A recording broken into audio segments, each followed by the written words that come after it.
Unacademy. Let's crack it. नमस्कार, जय हिंद। आप सभी का स्वागत है। हरियाणा के मेवात में नूह डिस्ट्रिक्ट में आग लग चुकी है। पूरा हरियाणा का सदर्न पोर्शन इस समय जल रहा है, धधक रहा है। इंटरनेट सस्पेंड किया जा चुका है। वहां पे लोगों को हिदायत दी गई कि वो अपने घर में रहे। धारा 144 लागू कर दी गई है। और वो एरिया है कौन सी, आपको मैप पे अगर दिखाएं, आप देखिएगा ये नूह डिस्ट्रिक्ट है। बिल्कुल गुरुग्राम के आसपास आपको दिखता है, इधर फरीदाबाद, और ये पूरा अपना एनसीआर रीजन पड़ता है जहां पे ये आगजनी चल रही है।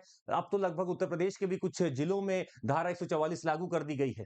कम्युनल क्लैश है। शुरुआत होती है, आपको बता दें, 3 साल पहले से ही एक प्रोसेशन निकाला जाता है जिसका मैप आपको दिखाना चाहेंगे। प्रोसेशन चलता है, गुरुग्राम से प्रोसेशन चालू होता है और यहाँ नूह से निकलते हुए जाता है पुन्हाना तक।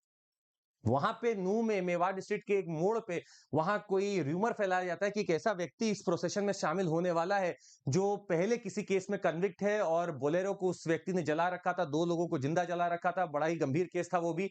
तो जैसे ही लोगों को वहां पता चलता है, कुछ कम्युनल एंटिटी वहां बाहर आते हैं और पथराव चालू कर देते हैं, और धीरे धीरे लोग इकट्ठा हो जाते हैं। पथराव के साथ साथ आगजनी भी हो जाती है। ये हालत चल रही है मेवात नूह डिस्ट्रिक्ट हरियाणा की। खैर, कम्युनल क्लैशेस भारत में आप देखेंगे तो हमारे पास एक रिपोर्ट है जो हम आपको साफ दिखाना चाहेंगे। इस रिपोर्ट को अगर आप देखें कि धीरे धीरे नंबर ऑफ कम्युनल राइट्स 2019 से 20 का हमारे पास रिपोर्ट है कि लगभग 100% के आसपास, 96 से 100% बढ़ जाता है कम्युनल राइट्स। और एक मैप के माध्यम से अगर हम आपको दिखाना चाहें तो कुछ राज्यों में, जैसे आप बिहार देखेंगे तो कम्युनल क्लैश ठीक ठाक नंबर में दिख रहा था। कुछ राज्यों में 0 भी है, पर हरियाणा में ठीक ठाक कम्युनल क्लैश होते हुए दिख रहे थे। इसका रीजन क्या हो सकता है? 3-4 रीजन हम इसके साफ देख सकते हैं। पहला, मीडिया, सोशल मीडिया जो अपने र्यूमर या कुछ ऐसे प्रोपेगेंडा कई बार कर देते हैं कि चीजें खराब हो जाती है। तीसरा है, वैल्यू बेस्ड एजुकेशन भारत में बड़ा लैग कर रहा है। चौथा है, मेजॉरिटेरियन हेजेमनी, कभी कभी माइनॉरिटी को साथ दिखाता है कि इनसिक्योरिटी फीलिंग आ रही है। और चौथा है, पॉलिटिकल नेक्सस, जो कि बहुत आम तरीके से आजकल दिखता है कि कैसे कम्युनल क्लैश को वो इवोक कर सकता है। इन सबसे होता क्या है भाई? जन धन की हानि तो होती होती है। इससे हमारी राइट्स खो जाती हैं। आप सोचिए, जिनको इंटरनेट नहीं मिल पा रहा है, वो स्कूल नहीं जा पा रहे, स्कूल बंद है, सड़कों पे चल नहीं पा रहे, उन सबका राइट्स कर्व हो चुका है। और कॉन्स्टिट्यूशनल वैल्यू जो हमारा है वो खराब हो रहा है, वैल्यू डिग्रेड हो रहा है, सोशल डिसोनेंस पैदा हो रहा है। ये सब हमारे इंपैक्ट दिखते हैं। वे फॉरवर्ड क्या हो सकता है? 4 तरीकों में हम आपको समराइज करना चाहेंगे। पहला है, इंटेलेक्चुअल और वॉलंटरी ऑर्गेनाइजेशंस को सामने आना चाहिए और इन चीजों को देखना चाहिए कि ऐसी चीजें आगे से ना हो। पीस कमिटीज बननी चाहिए हमारे समाज में, उन इंडिविजुअल्स द्वारा जो सोचते हैं कि मैं लॉजिकल कर सकता हूं, और लोग भी प्रमाणित करें कि हाँ वो लॉजिकल सोचते हैं। डीकम्युनलाइजिंग, हमें एक चीज चालू करनी पड़ेगी। Our country is absolutely not on the communal lines. हम सेक्युलरिज्म है, सेक्युलर को ही फॉलो करते हैं, हमारे लिए हर धर्म बराबर है। तो डीकम्युनलाइजिंग हमें कहीं ना कहीं अब करना पड़ेगा। ये होगा कैसे? एजुकेशन ही एक ऐसे जरिया है, एक ऐसा टूल है जिसके थ्रू आप डीकम्युनलाइज कर सकते हैं। सोशल मीडिया प्लेटफॉर्म को रेगुलेट करना पड़ेगा, क्योंकि आधी पिछले अगर 10 सालों को हम देखते हैं तो आधी चीजें जब हुई वो सोशल मीडिया के प्लेटफॉर्म के कारण ही हुई। जब वहां वीडियोस डाले गए, जब वहां पे कुछ ऐसे रूमर्स डाले गए, तभी ये चीज देखने को मिल रही थी।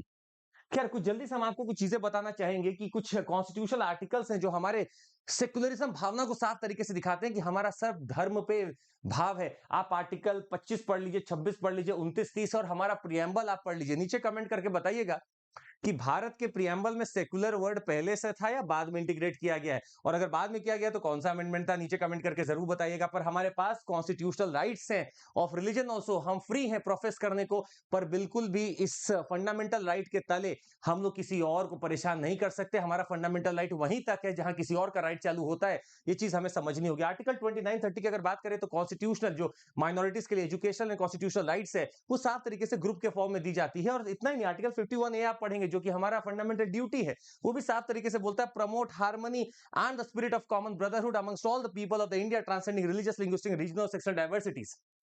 इतना ही नहीं, आपको बता दें हमारे पास कुछ लॉज भी हैं।